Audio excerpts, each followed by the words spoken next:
He occupied it, our parts, big parts of Ukraine, part of East and Crimea. So he occupied it on 2014.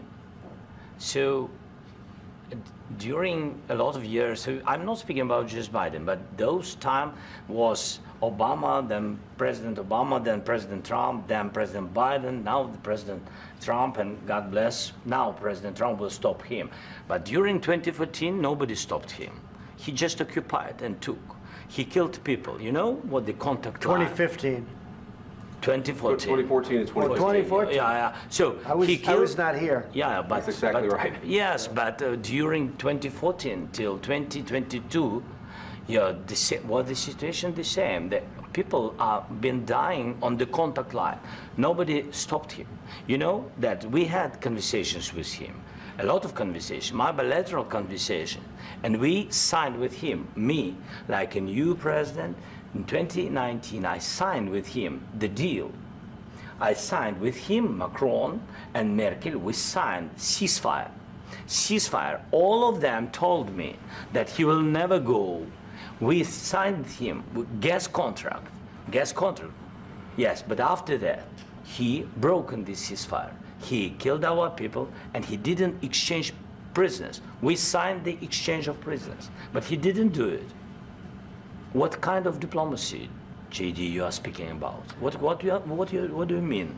I'm talking about the kind of diplomacy that's going to end the destruction of your country. Yes, but if you Mr. President, with respect, I think it's disrespectful for you to come into the Oval Office and try to litigate this in front of the American media. Right now, you guys are going around and forcing conscripts to the front lines because you have manpower problems. You should be thanking the President for trying to bring an end to this conflict. Have you ever been to Ukraine that you say what problems we have? I have been to. Come once. I've actually watched and seen the stories, and I know what happens is you bring them on a propaganda tour, Mr. President. Do you disagree that you've had problems bringing people into your military? And do you think that it's respectful to come to the Oval Office of the United States of America and attack the administration that is trying to prevent the destruction of your country?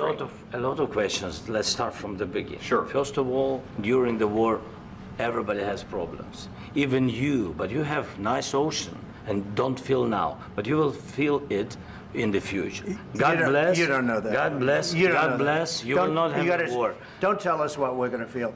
We're trying to solve a problem. Don't tell us what we're going to feel. I'm not telling you. Because you're in no position to dictate that. That's Remember exactly this. You're in no position to dictate what we're going to feel. We're going to feel very good. You will feel influence. We're going to feel very good and very strong. You will feel influence. You're right now not in a very good position. You've allowed yourself to be in a very bad position, and he happens to be right about it. From the very beginning of the war. You're not in a good position. You don't have the cards right now. With us, you start having cards. But right now, you don't. You're playing cards. You're playing cards. You're gambling with the lives of millions of people. You're gambling with World War III. You're gambling with World War III. And what you're doing is very disrespectful to the country, this country, that's back to you, far more than a lot of people said they should have. Have you said thank you once? This entire meeting?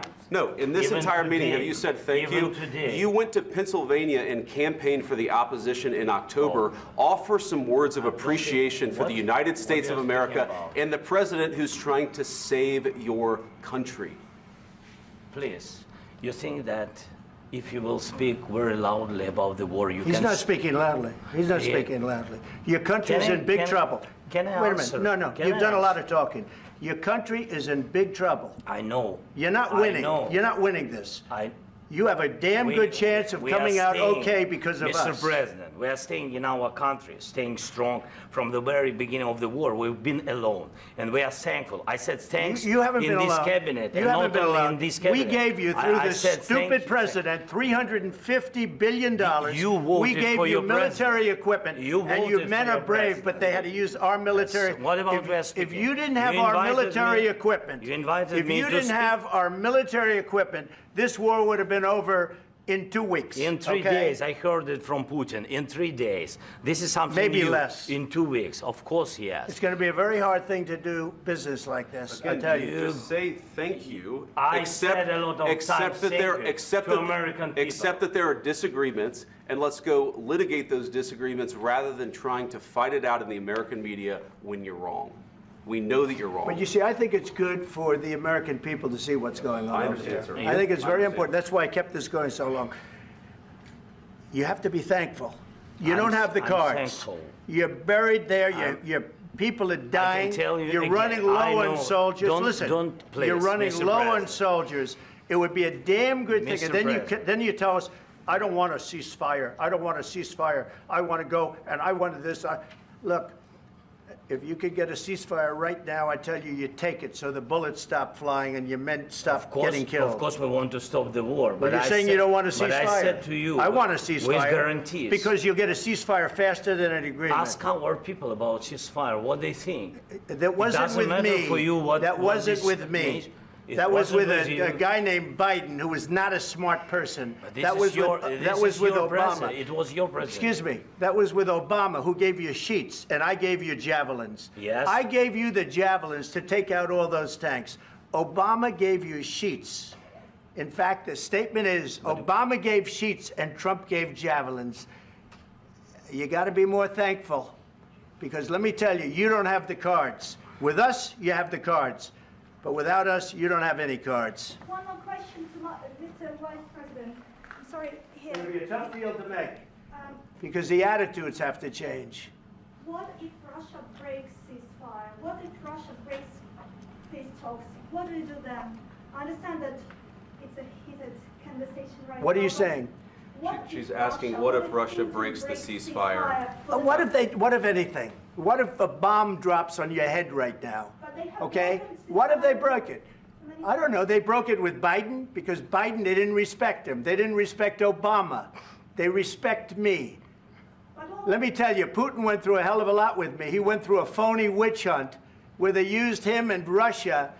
Russia. You ever hear of that deal? That was a phony Hunter Biden, Joe Biden scam. Hillary Clinton, Shifty Adam Schiff. It was a Democrat scam. And he had to go through that. And he did go through it. We didn't end up in a war. And he went through it. He was accused of all that stuff. He had nothing to do with it. It came out of Hunter Biden's bathroom. It came out of Hunter Biden's bedroom. It was disgusting. And then they said, oh, the laptop from hell was made by Russia, the 51 agents. The whole thing was a scam. And he had to put up with that. He was being accused of all that stuff. All I can say is this. He might have broken deals with Obama and Bush, and he might have broken them with Biden. He did, maybe. Maybe he didn't. I don't know what happened. But he didn't break them with me. He wants to make a deal. I don't know if you can make a deal. The problem is, I've empowered you to be a tough guy. And I don't think you'd be a tough guy without the United States. And your people are very brave. But you're either going to make a deal or we're out. And if we're out, you'll fight it out. I don't think it's going to be pretty, but you'll fight it out.